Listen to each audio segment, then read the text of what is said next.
तो चलिए जी बात करते हैं आज इस वीडियो में about transfer section of anther. आपको पता ही है कि जो एंथर होता है it is the fertile part of the stamen. आप यहां पर देख सकते हैं this is the anther of stamen. यही वो पार्ट होता है स्टेमिन का जिसके अंदर बनते हैं पोलन ग्रेन्स। ठीक है, आज के इस वीडियो में बात करेंगे कि जो ये एंथर होता है इसका इंटरनल स्ट्रक्चर कैसा होता है, इसकी एनाटॉमी हम पढ़ेंगे या हम इसका ट्रांसफर सेक्शन पढ़ेंगे। इसमें देखेंगे कि इस एंथर में कौन कौन से टिश्यूज प्रेजेंट होते हैं। आपको याद रखना है कि जो एंथर होता है जब हम इसका ट्रांसफर सेक्शन देखते हैं तो हमें दो चीजें नजर आती है।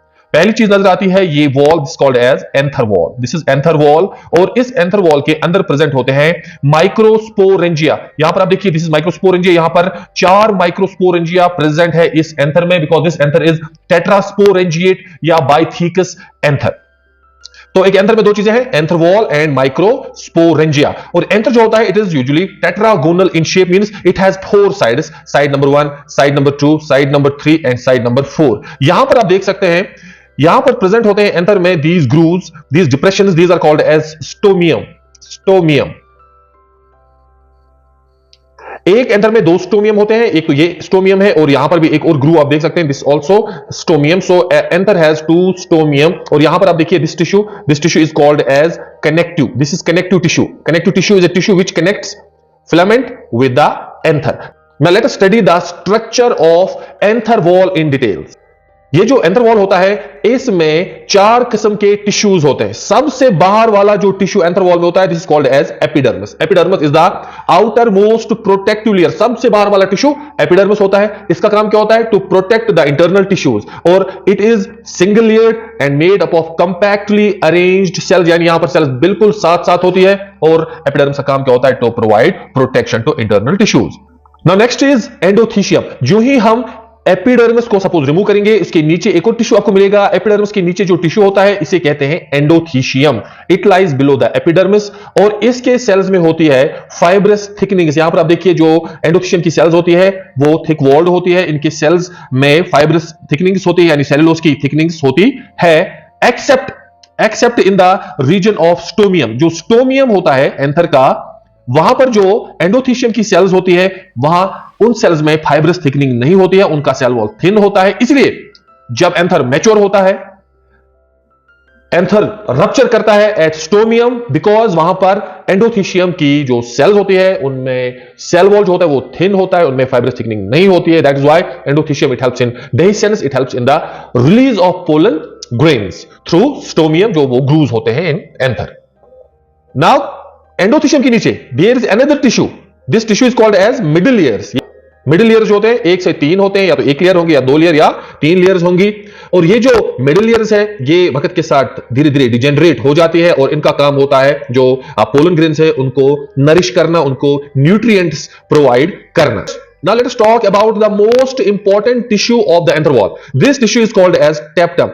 Tapetum एक ऐसा टिश्यू होता है anther wall का जो माइक्रोस्पोरेंजियम को पूरी तरह से एनवेलप करता है। जो ग्रीन कलर का यहाँ पर मैंने टिश्यू बनाया है this is called as tapetum. This is the most important nutritive layer. 4 layers में सबसे इंपॉर्टेंट लेयर जो है वो है tapetum, क्योंकि without tapetum pollen grains do not develop, pollen grains are not formed. This tissue completely surrounds microsporangium. यहां पर आप देख सकते हैं it completely surrounds this tissue called as microsporangium. And now cells जो होते हैं tapetum के cells जो होते हैं वो large होती है as compared to the cells of other tissues. वो multinucleate होती है, एक सेल में बहुत सारे न्यूक्लियाई होते हैं and these cells are rich in nutrients. और ये जो cells होते हैं tapetum के they provide nourishment, they provide nutrients to the pollen grains so that pollen grains can properly develop. Now let us talk about the function. अब आप देखिए what are the functions of tapetum. अक्सर question जो है वो पूछा जाता है from the functions of tapetum. पहली चीज आपको याद रखनी है कि जो tapetum है it secretes an enzyme called as callase enzyme. ये कैलेस एंजाइम क्या करता है? ये कैलोस लेयर जो कि बन जाता है अराउंड द पोलन टेट्राड, जो कि पोलन ग्रेन्स होते हैं जो कि 4-4 करके बनते हैं। They are surrounded by this covering called as callose. They are surrounded by this layer called as callus. Callus जो होता है ये सेलुलोज की तरह ही मटेरियल होता है लेकिन यहां पर थोड़ी बॉन्डिंग डिफरेंट होती है। तो in order to release these pollen grains from this tetrad, this tapetum it secretes callase enzyme which degrades this callus layer around these pollen grains. Hence pollen grains are then released. ये आपको याद रखना है।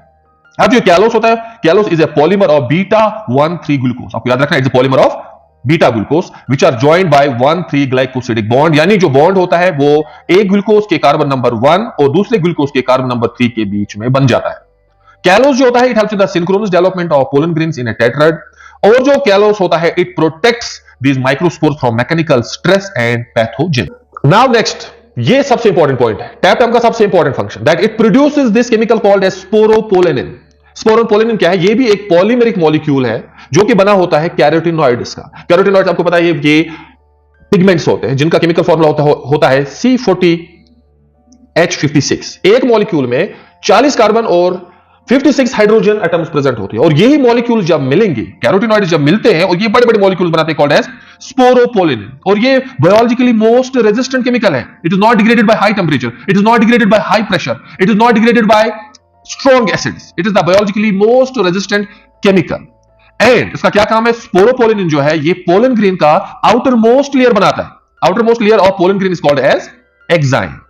ठीक है, exine जो है वो बना होता है इसी केमिकल का कॉल्ड एज स्पोरोपोलेनिन। याद रखना, exine is made up of sporopollenin, क्योंकि जो स्पोरोपोलेनिन होता है ये मोस्ट रेजिस्टेंट केमिकल होता है, इसीलिए जो पोलन ग्रेन्स होते हैं ये प्रिजर्व्ड रहते हैं एज माइक्रोफॉसिल्स। आपको मिलियंस ऑफ ईयर्स के जो पहले पोलन ग्रेन्स है वो मिलते हैं as microfossils, because these pollen grains are protected by this material called as sporopollenin. And which tissue produces this sporopollenin? It is tapetum.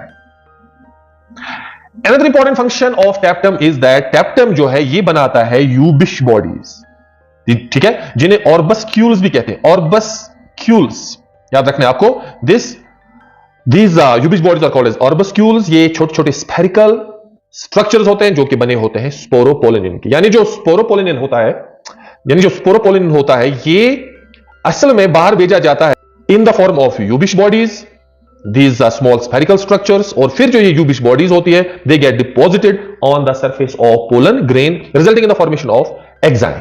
फिर से मैं बोल रहा हूं, स्पोरोपोलेनिन जो होता है इसको सेल से बाहर भेजा जाता है in the form of Ubisch bodies जो कि डिपॉजिट होते हैं on the surface of pollen grain. This is a pollen grain, इसके सरफेस पर यूबिश बॉडीज को डिपॉजिट किया जाता है in a particular fashion, in a particular pattern, resulting in the formation of this outer layer called as exine. ठीक है, जैसे यहां पर आप देखिए, जैसे कि यहां पर आप देख सकते हैं, this is the tapetum cell and this tapetum cell is secreting it sporopollenin in the form of Ubisch bodies which get deposited on the surface of pollen grains. Next is synthesis of pollen kit. अब pollen kit क्या होता है? First, what is pollen kit? Pollen kit एक sticky yellow oily substance होता है जो कि tapetum बनाता है। किन प्लांट्स में? एंटीमोफिलस प्लांट्स। एंटीमोफिलस प्लांट्स ऐसे प्लांट्स होते हैं which are pollinated by insects. They are plants that are pollinated by insects. In those plants, taptum produces this yellow sticky substance called as pollen kit. अब थोड़ा pollen kit के बारे में देखेंगे। pollen kit जो है it is made up of carotenoids, lipids and proteins. ये जो पोलन किट होता है it covers the surface of pollen grains. Pollen grains के सरफेस पर इसको डिपॉजिट किया जाता है which makes this pollen grains sticky, so that जब ये इंसेक्ट लैंड करेगा on the flower these pollen grains stick to the bodies of these insects, hence pollination occurs. और इसका क्या काम है? उसका काम है पोलन ग्रेन्स को अल्ट्रावायलेट रेडिएशन से प्रोटेक्ट करना, because these are the radiation which is the damage DNA. Dehydration से भी पोलन ग्रेन्स को प्रोटेक्ट करना, क्योंकि ये लिपिड्स होते हैं और अंदर का पानी बाहर नहीं जा सकता है, क्योंकि पानी जो है या वाटर जो है it can not cross the hydrophobic layer of this lipid. And another function of tapetum is that it secretes recognition proteins. आपको ये बात याद रखनी है कि ये जो रिकॉग्निशन प्रोटीन्स होते हैं ये यहां पर सरफेस पर डिपॉजिट किए जाते हैं। यही रिकॉग्निशन प्रोटीन्स, इन्हीं रिकॉग्निशन प्रोटीन्स को यूज किया जाता है by the stigma to decide whether a pollen grain is accepted और रिजेक्टेड। फॉर एग्जांपल यहां पर दो पोलन ग्रेन्स है, ये पोलन ग्रेन जो है ये कॉम्पेटेबल पोलन ग्रेन है, यानी इस पोलन ग्रेन को एक्सेप्ट करना है, इसका पोलन ट्यूब जो है उसको अलाउ करना है to grow through this style. ये वाला जो पोलन ग्रेन है this is incompatible pollen grain और उसको रिजेक्ट करना है। ये डिसाइड कैसे करता है स्टिग्मा? ये करता है by identifying these recognition proteins present on the surface of these pollen grains. This is what you have to remember. Stigma, again I am repeating, मैं फिर से रिपीट कर रहा हूं, स्टिग्मा जो है ये पोलन ग्रेन्स को आइडेंटिफाई करता है with the help of these recognition proteins which are present on the surface of these pollen grains. This is what is very important. इसके अलावा जो pollen grains होते हैं इनमें हार्मोन प्रेजेंट होता है। कौन सा हार्मोन प्रेजेंट होता है?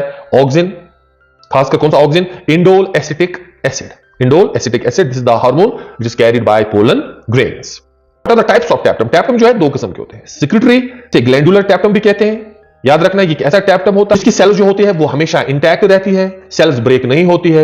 ये जो टैप्टम की सेल्स होती है ये सब्सटेंस को स्क्रीट करती है within the sporangium, secrete nutrients and enzymes into the sporangium without getting degraded, without break down. Now we have another type called as invasive और एमोबॉइड टैप्टम। ये जो एमोबॉइड टैप्टम होती है, इसकी sales पहले break होती है, इसका जो इंटरनल कंटेंट होता है वो चला जाता है सारा माइक्रोस्पोरेंजियम में, और वहां पर ये फ्यूज होते हैं with the pollen grains to provide direct nutrition to the pollen grains. जैसे यहां पर देखिए दिस सेल ब्रेक्स और इसका जो कंटेंट है वो आगे चलकर माइक्रोस्पोरेंजियम में चला जाता है। तो यहां पर सिक्रीशन नहीं होती न्यूट्रिएंट्स की, बल्कि सेल खुद जाती है पोलन ग्रेन्स के पास, उनके साथ अटैच हो जाती है और उनको न्यूट्रिएंट्स प्रोवाइड करती है। दूसरा जो इंपॉर्टेंट पार्ट होता है एंथर का, that is this part, this fertile part called as microsporangium. This is the microsporangium जो मैंने रेड कलर का बनाया है। It is made up of these cells called as pollen mother cells और microspore mother cells. Microspore mother cells, और यही pollen mother cells और microspore mother cells जो होते हैं यही आगे चलकर बनाते हैं pollen grains through the process called as microsporogenesis. आपको याद रखना है इस टिश्यू को हम कहते हैं मिलाकर स्पोरोजेनिस टिश्यू। तो माइक्रोस्पोरेंजियम में कौन सा टिश्यू प्रेजेंट होता है? स्पोरोजेनिस टिश्यू। और ये स्पोरोजेनिस टिश्यू किन सेल्स के बने होते हैं?